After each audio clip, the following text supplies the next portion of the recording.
Salam hörmətli izləyicilər, bu videoda Dimin kimya test toplusunun 5-ci səhifəsini işləməyə başlayacağıq. 25-ci suala baxırıq. Sualda deyilir ki, hansı halda bəsit maddə haqqında söhbət gedir? Əgər verilən element bir qarışığın tərkibindədirsə, onda bəsit maddədən söhbət gedir. Yox, bir birləşmənin tərkibindədirsə, yəni saf maddənin tərkibindədirsə, o halda elementdən söhbət gedir. Misal üçün, burada indi bir-bir baxaq variantlara. Oksigen kükürt qazının tərkibində. Kükürt qazının formulu SO2-dir, yəni saf maddədir. Və biz görürük ki, oksigen həmin o birləşmənin tərkibində götürülür. Birləşmənin tərkibində götürüləndə bəsit maddə ola bilməz. Çünki bəsit maddə olması üçün O2-dən söhbət getməlidir.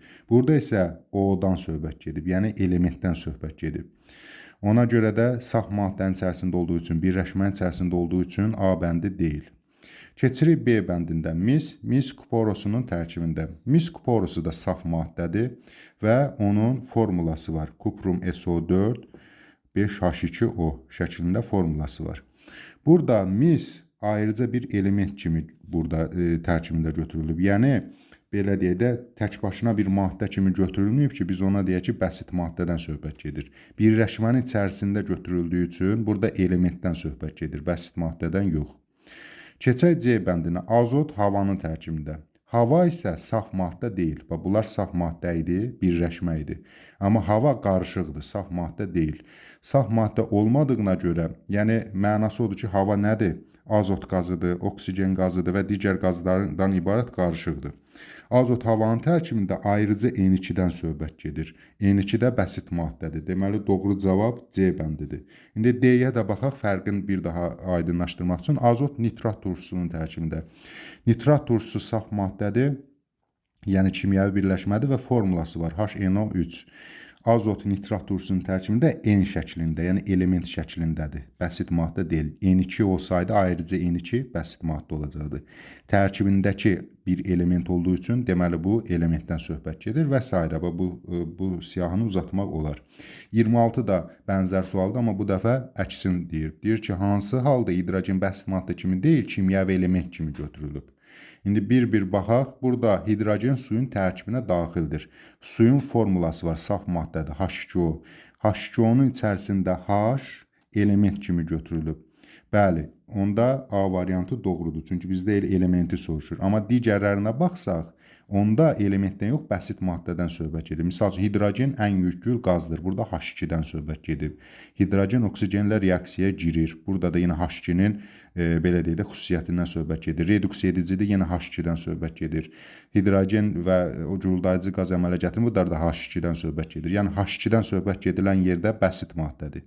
Tək başına H, bu indeksin artıq mənası yoxdur. Yəni söhbət burada H-dan gedəndə birləşmənin içərisində onda olacaq kimyəvi element. 27-ci suala baxırıq. Adi şəraitdə qaz halında 2 atomlu bəsit maddələr əmələ gətirən elementlər müəyyən edin. Bu tipli suallarda hər variantda birdən yanlışı çıxsaq doğrunu tapa bilərik. Burada iki şərt verir. Birincisi qaz halında olmalıdır, ikincisi 2 atomlu olmalıdır. Yəni bərkin maiyəni çıxsam və yaxud da 1 atomlu, 3 atomlunu çıxsam, məsələn, onda doğru cavabı tapa bilərəm. Misal üçün, baxıb görürük ki, A bəndində karbon qaz halında deyil. Karbon qazı ayrı şeydir, karbon özü. Karbon C-dir, karbon qazı isə CO2-dir. Ona görə də A bəndi deyil. B bəndinə baxıq, kükürt bərk haldadır. Ona görə B bəndi də deyil. C bəndinə baxırıq, helium, flüor ikisi də qaz halındadır, bu şərti ödəyir. Amma 2 atomlu şərtini ödəmir. Çünki helium nədir? Tək atomludur. Təsirsiz qaz olduğuna görə, nəcib qaz olduğuna görə helium tək olar. Yəni ayağında ədəd olmaz. E-yə də baxaq, flüor brom, brom mayi halındadır, bu da olmaz. Yəni keçdiyi tapdıq burada D variantı. Azot, xlor hər ikisi qaz halındadır, hər ikisi 2 atomludur. 28-ci suala baxırıq. Adi şəraitdə qaz halında olan 1 atomlu bəsit maddələri müəyyən edin.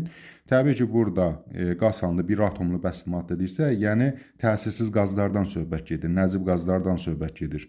Bu da helium, neon, argon, kripton, ksenon, radondur. Nəzəriyyədə var, nəzəri videolara da baxa bilərsiniz, onun üçün konspekti də oxuya bilərsiniz. Nəysə, indi biz burada baxıb görürük ki, A-da argon var, amma mis qaz deyil. Kükürt bərkdir, qaz deyil. Oksigen Qaz olsa da 2 atomludur və burada kalium da qaz deyil. Helium, azot. Azot 2 atomludur. Burada doğru variant E bəndidir. Arqon, helium təsirsiz qazlardır. 29-cu sual. Çox atomlu bəsit maddələr əmələ gətirən elementləri müəyyən edin. Kükürd S8 formulalı, fosfor da P4 formulalı bəsit maddələr əmələ gətirir. Deməli, doğru cavab elə A variantının özüdür.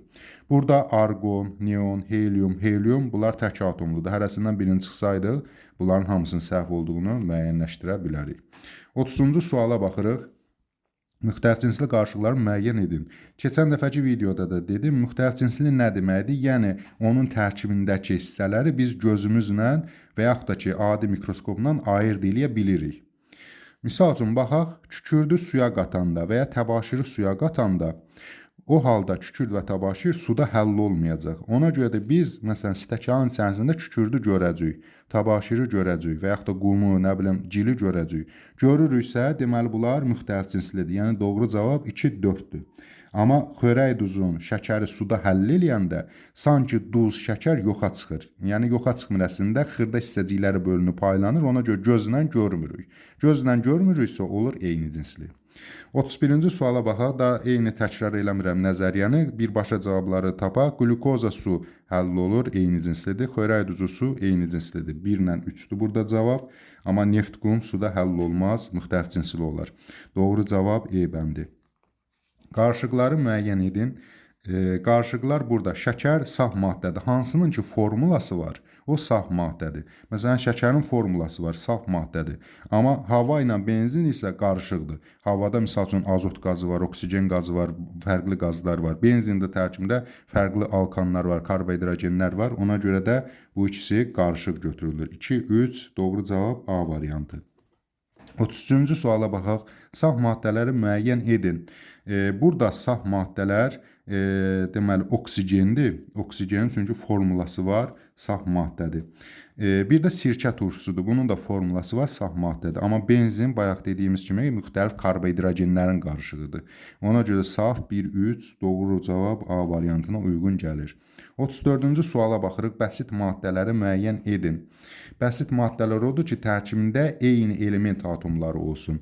Yəni, 2 fərqli element atomu olmasın. Misal üçün, biz A bəndində baxsaq, qum, yəni kvars qumunun formulası silisium dioksid. Görürük ki, 2 fərqli element var. Və digərlərində, məsələn, nişastada da var elə. Və yaxud da su, H2O. Görürük ki, 2 fərqli element var. Hidrogen, oksigen elementi. Deməli, bunlar mürəkkəbdir. Amma burada almaz təkcə karbondur. Civə təkcə civə elementindən, yəni metaldan ibarətdir. Oksigen təkcə oksigen elementindən ibarətdir. Ozon da təkcə oksigen elementindən ibarətdir. Sadəcə indeksləri fərqlidir. Deməli, bunlar nədir? Hər biri eyni element atomlarından ibarət olduğu üçün bunlar bəsitdir. Aşağıda baxsaq, karbon qazı CO2 mürəkkəbdir. Glukoza da mürəkkəbdir. Dəmir, sink, natrium isə bəsit olsa da artıq biri də mürəkkəb olsa artıq o variantı götürə bilmərik. Keçərik 35-ci suala. 35-ci sualda deyir ki, hansı elementlər metallara aiddir? Elementlərin siyahısı mənim konspektimin ilk vərəqində də verilib. Metallar, qeyri-metallar ayrıdır. Metallar çoxdur, qeyri-metalların sayısı azdır. Bunu nəzərdə ətraflı baxa bilərsiniz. Deməli, burada barium, berilyum, manqan. Bunlar əzbərli şeylərdir, metallardır. Digərlərində isə məsələn silisiumdur, kükürdür, hidrogendir, azotdur. Bunlar qeyri-metallara aid olduğu üçün bunları götürməliyik. 36-da isə tərsinə qeyri-metalları soruşur. Hərəsindən bir metal çıxar. Məsələn, A-da kalsium metaldır, B-də natrium, C-də barium, D-də manqan, maqnezium metallardır. E variantında isə borda, silisiumda, bromda nədir? Qeyri-metallara aiddir. 37-ci suala baxırıq. Etil spirtin su ilə qarışığını hansı üsulla ayırmaq olar? Gör ki, etil spirti də mayedir. Spirt mayedir, su da mayedir. Maye qarışığı eyni cinsli qarışıqdır bu. Bu halda biz bunu distillə ilə ayırarıq. Yəni, maye olduqda, maye üstəgəl maye olduqda və eyni cinsli olduqda. Məsələn, yağ da mayedir, amma yağ su həll olmur da, eyni cinsli deyil. Eyni cinsli olduqda və maye qarışığı olduqda distillə ilə ayırarıq. 38-də xörək duzunun su ilə qarışığı. Xörək duzu bərkdir, su da mayedir. və xörək duzu su ilə nə əmələ gətirir? Eyni cinsli qarışıq əmələ gətirir. Bərk maye eyni cinsli qarışıq olduqda buxarlandırma ilə ayırarıq. E variantı. Kristallaşdırma ilə də ayırmaq olar, amma test suallarında ikisi eyni anda verilə bilməz, çünki sual səhv çıxar. Bunlar isə məsələn üçün indi bir-bir deyədə çökdürmə idi, süzmə idi, maqnitləşdirmə. Bunların hərəsi fərqli aqreqat halda olacaq ya da eyni cinsli yox, müxtəlif cinsli olacaq. Ona görə də bu 38-in cavabı olmaz. 39-cu suala baxaq. Hansı ifadə bəsit maddəyə aiddir? Yenə 25-26-ya bənzər şəkildə həll edirik. Kükürt sulfat turşusunun tərkibində, H2SO4-ün tərkibində olanda olur element. Mis kuporosunun tərkibində olanda yenə də burada misdən söhbət gedir birləşmənin tərkibində, yəni saf maddənin içərisində yenə oldu element. Oksigen kükürt qazının tərkibində SO2-dən söhbət gedir. SO2-nin tərkibindəki oksigendən, yəni elementdən söhbət gedir. Nitrat turşusunun tərkibində azot, yenə burada bəsit maddədən yox, mürəkkəb maddənin, saf maddənin içərisindəki azotdan söhbət gedir. Amma E variantı oksigen havanın tərkibində. Artıq hava nədir? Qarışıqdır. Bunlar heç biri qarışıq deyildi. E variantında hava qarışıqdır. Qarışığın tərkibində olanda olur bəsit maddə. Misal üçün havada nə var? N2, O2 və s. E variantına uyğun gəlir. Keçək 40-cı suala. Deməli, yalnız bəsit maddələrdən ibarət sıranı müəyyən edin. Hərəsindən bir mürəkkəb çıxsa tapa bilərik yenə. Misal üçün potaş burada mürəkkəb maddədir və yaxud da ki, məsəl üçün B bəndinə baxaq, mərmər mürəkkəb maddədir. Burada pirit mürəkkəb maddədir. Burada qum mürəkkəb maddədir. Ozon, qrafit, yod. Bunlar bəsit maddələrdir. Yəni eyni elementlərdən ibarətdir. Ozonun formulası O3-dür. Qrafit karbon atomlarından ibarətdir. Yod da I2 şəklində yazırıq, yəni eyni elementlərdir. Olacaq E variantı. 41-ci suala baxırıq. Saf maddəni müəyyən edin.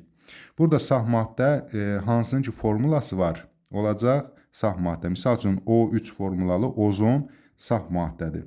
Amma hava qarışıqdır. Tərkibində müxtəlif qazlar var. Dəniz suyu qarışıqdır. Su ilə yanaşı tərkibində duzlar var. Duzlu sudur. Polad qarışıqdır. Tərkibində dəmirlə yanaşı karbon və digər belə dedi elementlər var. Qarışıqdır. Təbii qaz, yəni evə gələn mavi qaz tərkibində metanla yanaşı başqa qazlar da var. Ona görə qarışıqdır. Burada sadəcə A variantıdır. 42-ci sualda deyir ki, hansı ifadənin mənası yoxdur? Əvvəlcə cavabı deyək, sonra izahını verək. Cavab burada hava molekuludur. Niyə görə? Çünki qarışığın molekulası olmaz. Bəli, qarışıqlar da molekullardan təşkil olunub, amma adı qarışığa uyğun olan molekul yoxdur. Bir-birini izah eləyək. Misal üçün, saxaroza molekulu var, çünki formulası var. Glukoza molekulu, azot molekulu. Misal üçün, bunları indi demirəm, üzvi kimyada keçəcək. Azot molekulu N2 formulalıdır, məsəl üçün.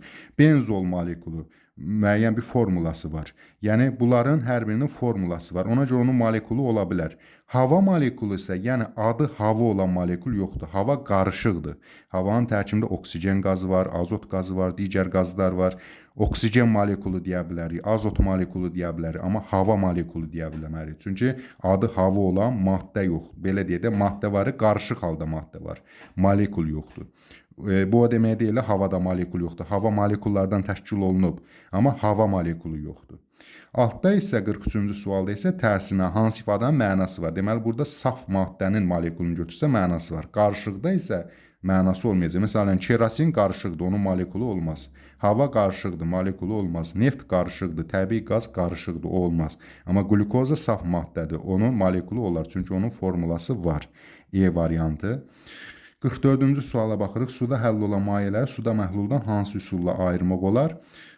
Deməli, mayedirsə, su da mayedir. Maye qarışığı həll olanda eyni cinsli. Bu halda olur distillə. Yəni, bayaq da dedik. Maye qarışığı olanda eyni cinsli olanda. Nə ilə ayırırıq? Distillə üsulu ilə ayırırıq. 45-ci suala baxaq. Suda həll olan bərk maddəni suda məhluldan hansı üsulla ayırırlar? Bərk üstəgəl maye, su mayedir çünki və həll olur. Deməli, eyni cinslidir. Bu da uyğun gələcək C variantına. Məsələn, bayaqki sualda da biz baxdıq, gördük ki, buxarlandırma üsuluna xörək duzu su qarışığını ayırmışdıq. Bu da bənzər sualdır. 46-cı suala baxaq. Hansı element 8 atomlu bəsit maddə əmələ gətirir? Bunlar bir-bir hamısının formulasını yazaq. Azot N2, yəni 2 atomludur. Fosfor P4, söhbət ağ fosfordan gedir, 4 atomludur. Oksigen O2 və O3 formulaları, misal üçün, oksigen və ozon qazlarını əmələ gətirir. 2, 3 atomludur. Yod isə I2 şəklində yazırıq. Bu da 2 atomludur. Kükürt amma S8 formulalı nə əmələ gətirir? Bəsit maddə əmələ gətirir. Deməli, doğru cavab D variantına uyğun gəlir. Növbəti videoda 6-cı səhifənin testlərini işləyəcəyik.